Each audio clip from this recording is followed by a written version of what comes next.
and then wait for the preview to come in, and then we'll hit go live there. Okay. Oh, something's happening. Okay. There we go. Awesome.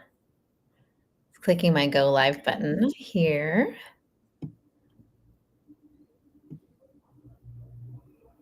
All right. We're on. How about on your end? Yeah, it looks like we're on my end as well. Yes. Okay, so I'm going to enter into full screen. Hi, welcome, welcome. Thank you. Thank you. Very nice to meet you, Doctora Lisette. Welcome to the live. Thank you so much, Claudia. I'm so happy to be here with you and so happy to be in conversation and community together. Yeah, me too. And I really appreciate you taking the time to do this live together. I know I was just like, hey, you want to do this thing? And I just love how open you were and saying, Yeah. yeah, I do. So Yeah. and it's Yeah. great I to promise I meet. have boundaries. I was like, we're talking about I boundaries. already know you Boundaries, do. and I say yes often. And so, like a big part of what I love about being on Instagram is having the opportunity to collaborate with other creators, other, healing professionals, and or healers in general. And so it's such a beautiful part of, I think, my life. And so I am always open to that energy exchange with someone, right? And we always initiate with it, and kind of see how it goes, because that's where the magic happens. I don't think magic ever really happens in the silos. It happens when you're connecting with other people, and that's where the ideas come together. Yeah, I love that, and I feel like it's also been foundational to my journey and my work as well, which is I think is borrowed from Freddie, from Paulo Freddie, which is like we learn together in the exchange, right? We co-create. So I love that. That's where we started, and here we are. So Exactly. yeah. Yes. So today we're going to be talking about managing guilt around boundaries, which I think is a huge one for our community. I mean, I think that's the thing that I hear the most often. Like I want to be able to express and communicate my boundaries, but like what about when I do? I just feel so guilty about it. That feels hard. That feels hard. So yeah. Yeah, no, and I don't know if you felt that or heard it. I felt like I sighed in that Ah, moment, because the energy is also like the guilt is so real. The guilt is something that's constant. I think for anyone, whether you're new to setting boundaries or if you have established boundaries, every so often that guilt creeps in, and it's so important to talk about where that, like, what is guilt. I think we should break down what guilt ooh, is, because we let's start there. Let's so start much. at the beginning. What is guilt? Right, like when do we feel guilty? So I know that I start to feel guilty when I've done something that doesn't feel it's on alignment with my Mhm. values or my morals. I feel like I'm in trouble in some way, right? Guilt is Mm. I'm not being proper. I'm not acting the way I should be. And so like should and so that's what it is for me. But Claudia, how would you define guilt? Like, how do you know Yeah. you're feeling? Yeah. I mean, I really appreciate that. I think so.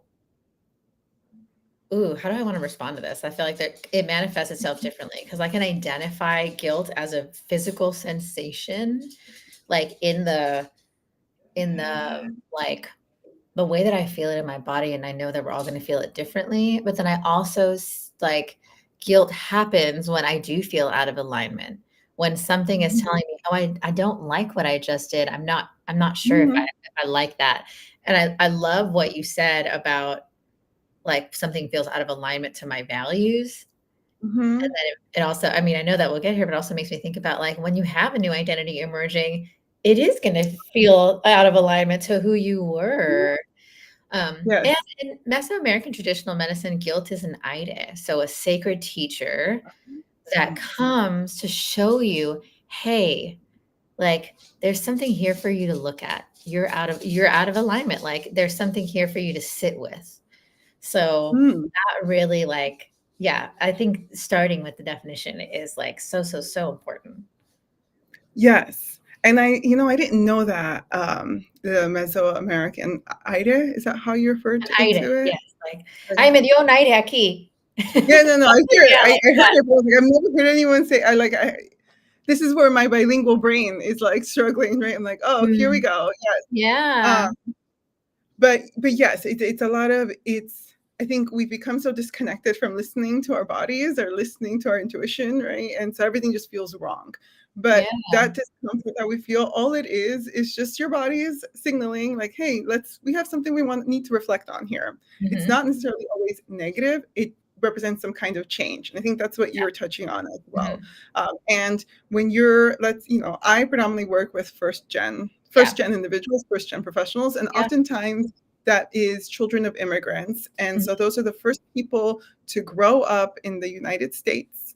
Or that's what my focus, right? So grow up here in the United States.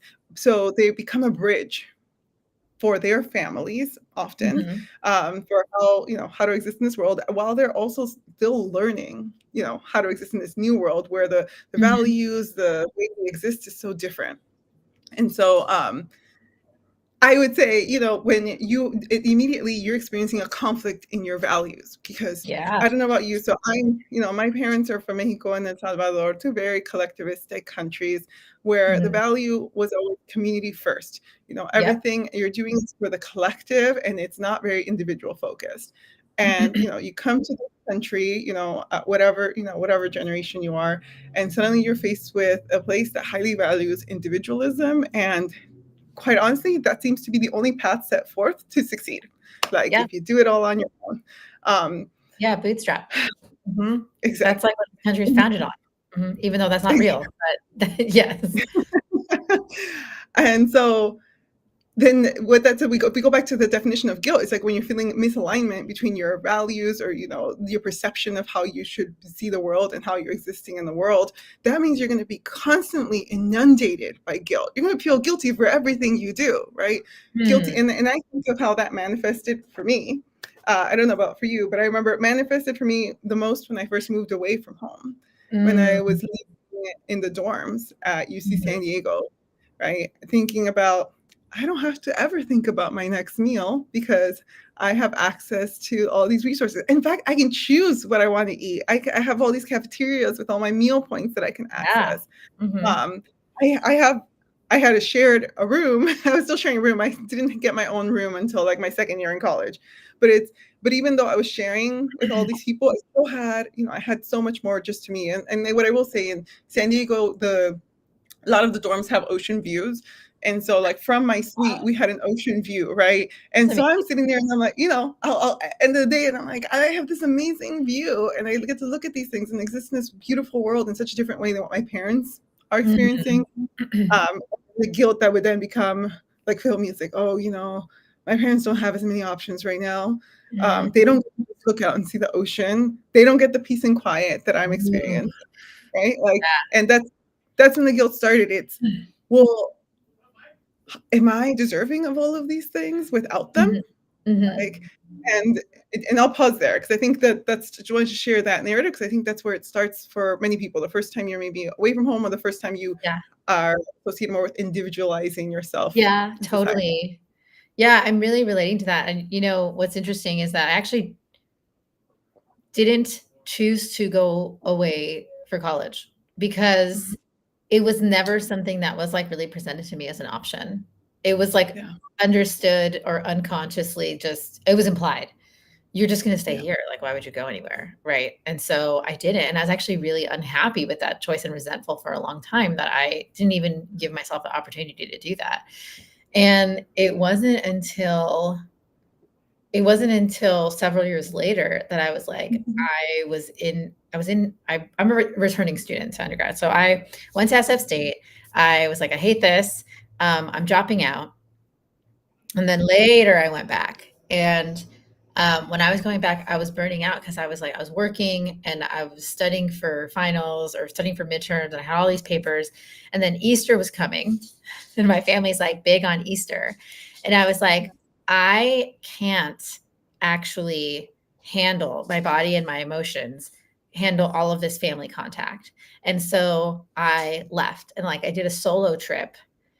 Um, and I remember one of my best friends being like, you didn't go Yeah. to Easter. You didn't go to Easter? What did your mom say? You know, it was just like, I can't believe Mhm. you did that. I'd never, ever missed a holiday, like ever in my entire existence. And I'm talking about like, this is like late 20s or like later in my mid 20s. And my mom was just like, you know, she did pulled all the stops. How come you can't come? We'll take care of you. You can go, like, just, it's okay. And I'm like, Mhm. she's not getting it. Like, she doesn't get Mhm. it. I need to take care of myself. Yeah. So I think that was the first time I was like, ugh, I feel really like bad, but also like at the same time, I know that I need this. So I was like, oh, I'm managing this, like, oh, this push and pull, like I need this, but also she's so Mhm. mad at me. So Yeah. Yeah. No, I mean, and I think that's such a beautiful example. And it's so powerful. Like, actually, I'm really curious, like, what helped you find that courage in that moment to say, I need this for myself and I'm going to choose this mm, instead of this long-standing tradition or obligation and expectation yeah, that yeah, people have of me. Yeah. yeah. That's a good question. I think in part I was in therapy Mhm. and my therapist was like, I was coming in week after week and I was like, I'm just exhausted. I'm exhausted. And there would be parts of therapy where I would just like lay down. And that would be part of the therapy that we would do together because I was just go, go, go, production, production. So she asked me, you know, what do you really need right now? Mhm. And I also have a chronic condition. So I have an autoimmune condition. So I was like, I just really need to be alone. Like I need to rest. Yeah. And then, of course, all of the emotion came out and I was like, I just, you know, I can't do that. Or so I think it was just like a glimmer of like, well, what would it be like if you even just think about potentially doing that? And then that's kind of like where it was born out of. It's such a powerful question when that we can even pose to ourselves, right? So, like thinking about anyone who's joining us or who watches the replay, it's what do you need? I think, especially if you're raised with, again, going back to collectivistic culture, like I'm raised by a Latina family, um, and there's a little bit of Marianismo in there as the eldest daughter, as just a female, like in terms of what was expected of me, of being selfless, Mhm. Mhm. self-sacrificing. It's like selfless, aka self-sacrificing, and not be selfish, which we know is self-preservation. But Yeah. Mhm. yeah, it's always, so the question is never asked, what do I need? The question Yeah. asked is always, what does the collective need? What does everyone else need? And how can we And serve that? Mhm. how can we serve them? And the reality is, it's like that is also an important question. To be clear, I'm not saying stop, just focus on yourself. But the question is, should be asked instead is, what do I need so that I can best provide and serve the needs of the community that I want to serve, right? So what do I need to help me do that? But we have to sometimes break it up because that's a big question. So what do I need? Yeah. And in that moment, you needed rest. Yeah. And we talk about, I don't know about you, but I know I talk often about the importance of rest, the importance of our balance, the importance of, like being attuned to those needs and challenging the huevona or lazy narrative. Because Mhm. like I every so often be like, Mom, like I'm reclaiming huevona because I don't want to say that it's a bad word. It's not a bad word. And tonight Mhm. voy a ser bien huevona. I'm gonna, like, and by that just means I'm Yeah. gonna rest and I'm gonna be unapologetic about my rest and I'm not gonna feel bad. Yes. And I don't want when someone says huevona to feel like a bad thing. Be like, yes, I am. Yes, I am. Because I finally gave myself that space and time. So Mhm. I will claim the huevonas. Also, like, I like eggs. So it's fine. So, Yeah, and I mean, I'm also thinking about how important it is for rest and play and integration and, like, actually, like, coming out of an aroused state, right? Like, what you're saying is, it's like, mhm. yeah, of course, we don't wanna always be on, like, so yeah, because we No. have to, like, we have to come down and well, we don't have to, but also, like, that's when you start to get sick. That's why I got sick. Mhm, That's why I got really mhm, sick, and I mean, I mentioned this earlier to you before we came on the live, like, I was ho wait, did I? No, I maybe not have mentioned it to you. I was hospitalized when I was working, yeah, previously because I was just going it was work, and then it was happy hours and dinners and birthdays and holidays, and then when it was school, it was organizing events and demonstrations and papers, and uh, then I was like, "I can't do this anymore." So yeah, I had to and start building in those, like yeah, mhm. those rest points. Yeah, and I'm so glad to hear that you're doing much better now because we can it's so easy to get stuck in that cycle, Mhm. right? The shoulds, the Yeah. have tos, and all the different demands that we have in life, they can keep us from actually being able to be, our successful version of ourselves. And I will also share, like similarly, the burnout. I also had like a physical consequences of burnout, and that led to me having to take disability leave from work. Mhm. And and it impacted, and so and I'm always very transparent about that because I don't think we talk about the importance of disability leave, and how it Mhm. protects you. And Mhm. a lot of fears around like, how do I even have this conversation? What do I need to do about this? Mhm. And your HR department has information on how do you need to take a disability leave. If you're working somewhere, Yep. they cannot fire you for taking a disability leave. You are protected, and Mhm. you can take a disability leave. I ended up getting to a point where my symptoms were also physical, but does not Yeah. have to be physical. It could purely just be Yeah. the emotional distress that you're experiencing. Yeah. A psychologist, Absolutely. not like a therapist, can write that in Yeah. support of you, right? So, Mhm. just for anyone who doesn't know, so I want to put that Yeah. information out there. Um, but anyway, to come back to like just the general conversation we're having is when we don't have boundaries and we just lean into doing things because we feel guilty, then that has actual consequences on our health, not just Mhm. emotional, spiritual. I would say probably every single, or like I guess every single layer of health, like that Mhm. physical, emotional, spiritual, every single one of those is heavily impacted when Yeah. you ignore your own needs because you're feeling guilty and you're acting on the guilt instead. Yeah, absolutely. And I think we both expressed like how those things impacted us because we were ignoring what it is that we need. And then I guess Yeah. I'll say I wanted to do a quick time check because I we actually didn't touch base about that earlier. So I'm gonna check in time Yeah. with you. How are you Yeah, doing no, on we're time? okay. Yeah, I'm good. I'm good. Okay. We can Okay. go for like, yeah, we can go a little longer. Okay, great. In real time boundaries check. Check in. Yeah, email boundaries check, yes. And then I'll be transparent. Like I like when I go do these lives, I like to keep them to like 30 minutes, but it took us Mhm. some time to get on the live. And Yes, so yes. know that that's where I'm being flexible. It's Thank we can go the you. half hour live. Yeah, thank Yeah. you. So I appreciate it, and thanks for letting me check in with you in real time too, because that's not something that I did Yeah, on the and I'm all about just we keep it real. We're 2 human beings. We're also learning. So, absolutely. Exactly. so in terms of, like, managing the guilt, like, Mhm. what do you think about that? Like, I don't know if you wanna speak to how you manage it or how, Mhm. like, you what are your recommendations around managing it? Or if somebody, like, came to you and was like, "I'm just having a really hard time 'cause I feel hella guilty."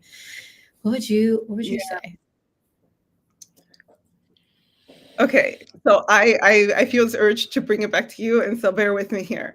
So remember Go that ahead. example that you that example that you shared earlier when you had this conversation with your therapist, you had someone supporting you, and you thought about what do I need in that moment because you were feeling really burnt out, and what Mhm. you needed was to make this big decision of spending time on your own and not going to a traditional family gathering. How it was? Did you feel guilty? Oh, yeah, totally. I think there was a mix. So there was the anxiety around impact. Mhm. "Ooh, she's gonna get Mhm. mad at me. Oof." Mhm. She definitely was Mhm. guilt tripping. She's like, "How could you?" And then I love my mama. So I'm not trying to villainize her at all, but I think she went Mhm. into some shaming a little bit, you know? Okay. Mhm. Afterward, so I had to, like, come when I came home, she had that conversation, and then she tried to, like, rope in my husband too. She's like, "Okay, how are you gonna let her do that?" Just really, which is a funny one because he was like, Yeah. I'm sorry, I'm not taking your side here. Mhm. So, ooh, so was the question, how did I manage it? Oh, because your guilt. Like one was, I think, did you feel guilty was just the Oh yeah, first I question. did. I did. I did. Yeah.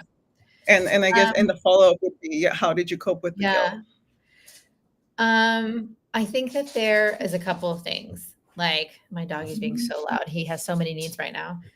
So I think that I just needed some support. So one, witnessing myself, like, oh, you feel guilty. Okay. And then my therapist and my husband both, I mean, Mhm. I'm aware that this isn't always the case, told me like, it's okay. Like, Mhm. hey, you're telling me you have a need around this and you want to take an action around it. That's okay. Like, I support that decision.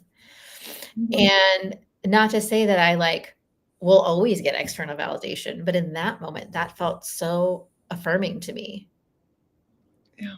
Oh, and it helped, I think, resource me in managing or withstanding the guilt, like, oh, it's didn't go away, but like, Yeah. oh, okay, you recognize that I'm doing something for myself and I need it. So it helped me manage it. Yeah, yeah, and that's so beautiful, and thank you so much for being willing to share that part of your experience. But essentially, that is one way to cope with the guilt. One, we've talked about it, we've defined it. I think we talk about guilt sometimes like it's this bad word, but we don't ever really break down what it means. And when we really break it down, it all it does is normalize. Hey, guilt might just be kind of a part of this of navigating the two different worlds, of Mhm, navigating or what feel like two different worlds, and as we're learning to integrate them. So mhm. it might just be kind of our bodies or minds alerting us to like there's a change happening, right? Yes. So normalizing something's happening there. And two is you don't have to do this alone, right? When you start to feel guilty about something and wondering like, did I make the correct decision? One support is also coming from inwards, right? Checking with yourself, like you said, it's like, am I doing what I need right now? Mhm. Yeah, or no, right? Yes. Yeah. And if you need to check in with to receive support, it's like who are the people who can support you? In your Mhm. case, it was a professional and a family member. Could also be a friend, any other loved one who would be able to offer that support. That's where the community comes in, Mhm. and it's not always that direct kind of support that is helpful. Like it's even us having this conversation can normalize that for someone else. Like I Mhm. hope someone's watching this. It's like I've been feeling guilty about something, and if you're feeling guilty about something, I'm here to support you. You can get through this guilt, and can get to the other end of Yeah, this there's another journey. side. Yeah, when you get to the peace, because through the guilt, through all of the moments, you eventually start to discover different parts of yourself. And those are the different parts of yourself that then fuel you later, right? So I Mhm. imagine on this journey that you had, maybe this was the first time you set a large boundary like that by not going on to the family like gathering. But then afterwards, all these fears that we had, like what's gonna happen? They're all gonna be mad at me, and maybe they were, maybe there was a little bit of Mhm. upset. Everyone was okay, and Yeah, nothing else happened. nothing catastrophic happened. Um, but what I guess the big thing that maybe happened is you finally felt like you had more energy. You finally felt like maybe I want to see my family now that I Mhm. feel that I have enough energy to go spend that time with them. Yeah. So to simplify it more and repeat it for people. So how do you manage the guilt? Understand what it is and where it's coming from. Seek community to help you, I guess, maintain the boundary that you're Mhm. feeling guilty about. Um, and then the third one's always the hardest one, which is just trust the process. Trust that what you Mhm. are setting up is in your best interest. And here's the thing, sometimes maybe we'll set a boundary that later we realize, ooh, maybe that wasn't the correct Mhm. boundary to set. Mhm. So that is when self compassion is important Mhm. because we are human. We're gonna make mistakes. We're gonna think about things later. Hindsight's always 2020, right? That's what they say. You look back and you're like, "Oh, I could have handled this a little bit differently." But then you have to remind yourself, I did everything I could with all the information that I had in that moment. Like I Yeah. made the best decision in that moment. Now I Yeah. have more information. And like that's Yeah. really what you need. So self-compassion through the process. And I genuinely experienced so much peace from setting very difficult boundaries. Um, when I think of like friendships that maybe weren't serving me, or just not being as available for, like, for me, setting a very hard boundary was with my family. I could still check in with them like most days, if not every day, particularly with my mom. Um, but when I was in school, I had to set a strong boundary with my mom around when the conversations were going to happen, because Mhm. she'd call me, and if I didn't pick up, she would call my roommate. If she didn't pick up, she'd call, like, the RA or whoever, like, my daughter's not picking up her phone. Like, what is Uh-huh. going on? And I was like, Yeah. Amma, I love you, and it's okay. I'm Yeah. okay. I'm okay. If I Yeah. don't pick up, I'll get back to you when I'm free, and that's okay, right? So Yeah. this is a Yeah. boundary I have to keep reiterating, to be honest. Yeah. I mean, yeah, I mean, thankfully, my mom doesn't really do the thing she used to, like, call and then call and then call, and then call. She doesn't really do that anymore, but, yeah, I mean, I relate to that, like, especially in growing up, like, feeling like folks will have access to us all the time, but I love the thing that really stood out to me, that of how you expressed your boundary too, is this is not applicable to every situation, but, like, for the people who we love, to tell them, like, "I love you.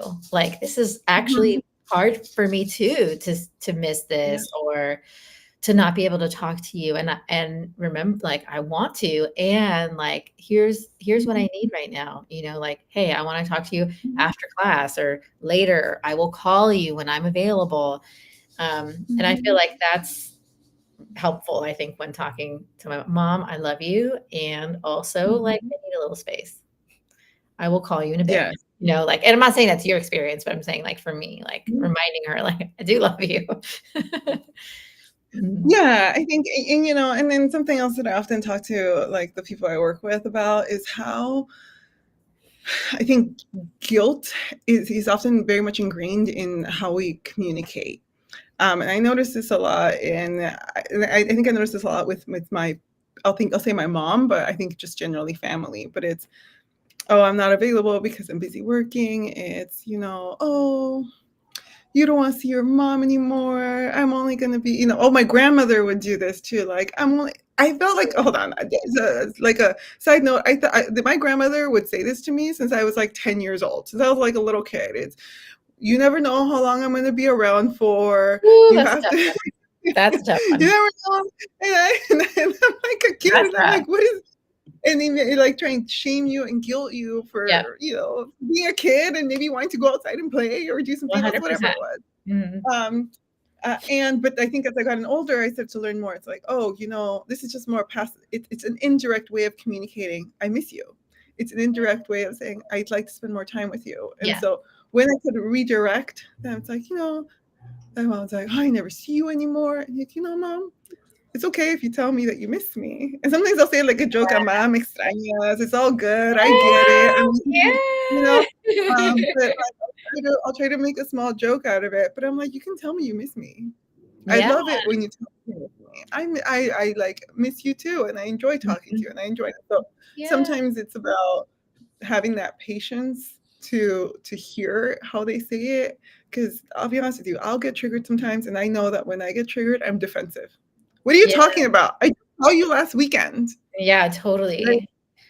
I But I just saw love what you're you. saying too about, like, you giving more, you filling yourself more up for the things that you need help, Mhm. like, in my experience too, like, help you have more space for compassion, not just for yourself, but for the other person, and, like, ability to have that reframe, like, "Oh, like, you just miss me," or, like, I'm thinking about my grandfather who'd be like, "Fine, if you're not gonna eat my cookie that I got you, I'm just never gonna get you anything again," and I'd be like, "Oh, okay, so you just feel unappreciated right now. Okay." Like, Yeah, so that yeah, I love that you're, like, bringing levity into it, like, "Oh, mom, you miss me. Okay." yeah, I get it. And then I'm like, because I'm like, I'm gonna laugh about this because I have a choice at this point to make. I have a choice into which emotion am I going to lean into, and I want to lean into the emotion where I feel a stronger sense of control, where Yeah. I feel empowered, and when I Mhm. can say, I think you're just missing me. And I hear you. Like, let's plan something. Because Yeah, then I can set a boundary on when am I available? When yeah, are you available? When will we connect the best? And let's stop trying to force. these connections because we're feeling obligations. Like let's Yes. just move on, Ooh, I you know? love it. I think that's a beautiful note to end on. I'm aware of time, and so I just wanna say thank you so much for joining me and being open to having the conversation, and is there, like, anything you wanna leave folks with or, like, any offerings that you wanna share? Yeah. Thank you so much again. Thank you so much for having me on, Claudia. So as I guess I didn't fully share this about myself. I'm a licensed psychologist and I'm located in California. And so I am actively accepting clients right now. Mm. So if you're in California and you're interested in working with me, please send me a message. If you're not in California, you've loved what I've said, you'd maybe want to bring me to your company to share more, to talk about this, unpack. I am a speaker and I do both virtual or in person, so willing to travel. So those would be my two plugs. Individual therapy if you're in California. If you're anywhere else in the world, to be clear, The in the world, world. I love I'm this. doing a virtual speaking engagement in New Zealand, y'all. I like can manage Oh, time that's amazing. differences. It's amazing. So anywhere else in the world, you think that your team or community would benefit from these kinds of conversations or presentations, I'd be so happy to come and talk. Amazing. Well, thank you so much for sharing all of your wisdoms today. I mean, you're just a wealth of wisdom. So I just really appreciate your time and your energy and your openness. So thank you so much. It was beautiful to meet you, and can't wait to see what's next for us. So thank you, and thank you to everybody else for joining. We'll see you soon. Okay. Thank you. Bye, everyone. Okay. Okay. Hi. Oh, do I end here too? How do I?